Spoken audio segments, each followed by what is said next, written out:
This reading is for Vanessa. Vanessa is one of the most active readers of the Sumerian Oracle deck. She is great at it. And this is the storyteller layout, or you could also call it the Sunburst layout. Qerim, a friend of ours, had discovered this, and it's really good for kind of telling a story with a beginning, middle, and end. And think of it as a parable with a moral to it, instead of a direct, you ask a question, get an answer sort of reading. Now, at the center, we have the orator card, and at the bottom, we have the subject of the story. And the four directions, bottom, right, top, left, and back to bottom, these are the events of the story, and the angled cards take us from one event to the next. And since Qerim, you came up with this layout, I think you should be the next one. So the next reading will be for Qerim. All right, Vanessa. The orator card is Zababa inverted. So it's not him, but someone with his similar attributes.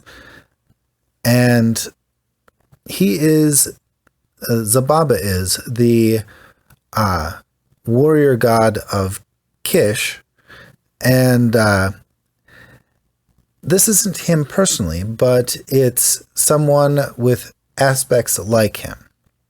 So think of a warrior god that is associated with heroics, is a champion, is a cultural item, or a personal hero, someone who is an alternative or a change of perspective, and someone who gives a different point of view. Now this is about the Apsu. So this starts with the source of knowledge, wisdom, and where magic comes from. And taking us from there to the Imdagud are the Scorpion Men, the Qerim. So we start from the source of knowledge, and we move to a protector, a nurturer, or a guardian. And the Qerim are the ones that take us there. And that is very closely related. They are protective spirits and guardians. So a guardian guides us from the source of knowledge and brings us to a place of protection. Now, from there, we head to the Crested Griffin. And the Crested Griffin tells us about protecting what is truly valuable, guarding values, and defending the loyal, or being defiantly loyal. And so, taking us from that place of protection, we have Izamud. So, Izamud is devoted to a fault, blindly loyal, and is a servant. And with apologies to Vanessa, this last video had a little bit of a technical difficulty. The audio cut off about halfway through. Don't know what happened, but let's continue on. A lot of times when I'm doing a reading, I like to lay out the cards in front of me, even if I'm interpreting somebody else's reading, or in this case, I've relayed out the cards from Vanessa's reading, and I will continue to read them with the cards laid out for me. Okay, so we had a position of protection, which is the Imdagud inverted, or a position where we are being protected. And then taking us from there, we've got Izamud. Izamud is Enki's minister. He helps Enki out. He can speak in Enki's name. And he is devoted to Enki to a fault. Now, in this position, we have someone who is devoted to a fault, bringing us from our place of protection and bringing us to a place where we can protect what is truly valuable. That position is the crested griffin. Often we think of the griffin as purely a Greek element. You see it a lot in Greek art, but it originated in Assyrian art and as a protective spirit.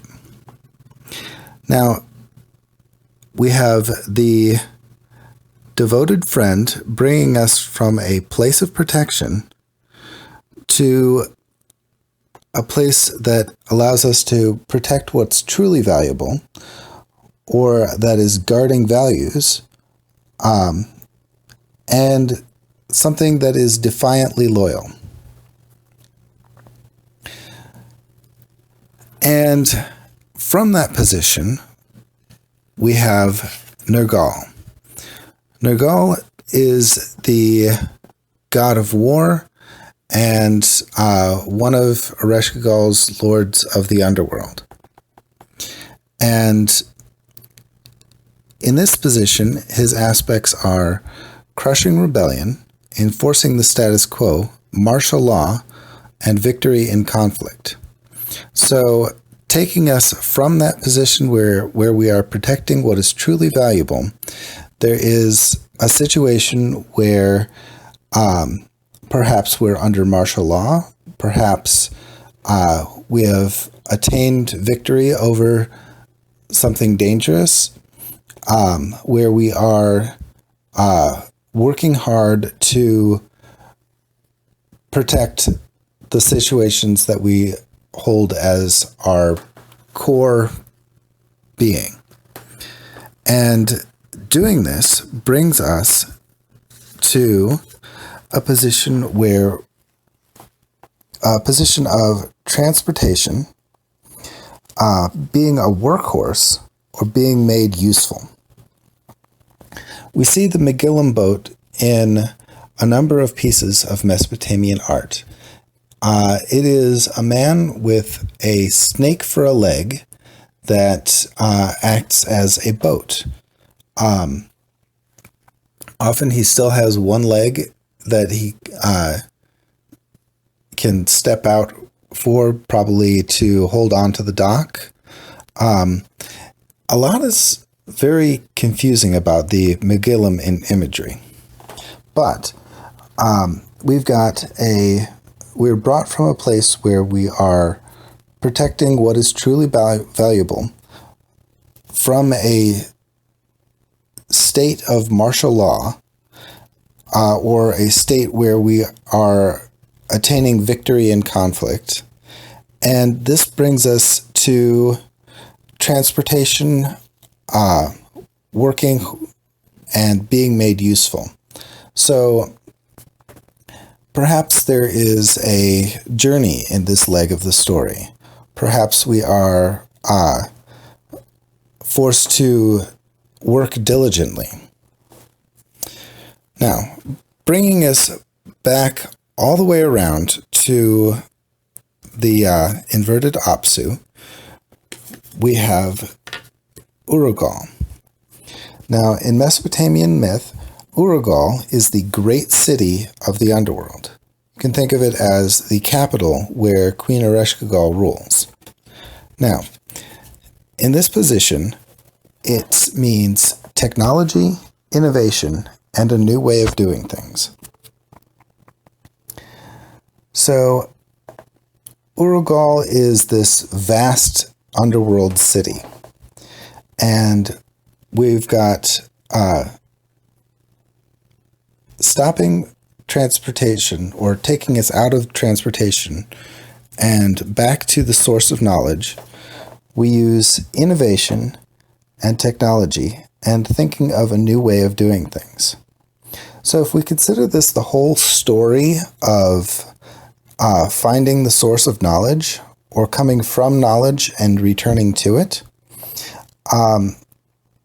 it would look like the key to this would be finding new ways of doing things, or innovating from our situation, or learning to make the best out of the technology that we have. All right, Vanessa, I hope you enjoyed this reading, and to anybody else listening, I hope that this was informative and useful to you. The next reading will be for Qerim, and I believe I will be doing the ziggurat layout. All right, see you soon.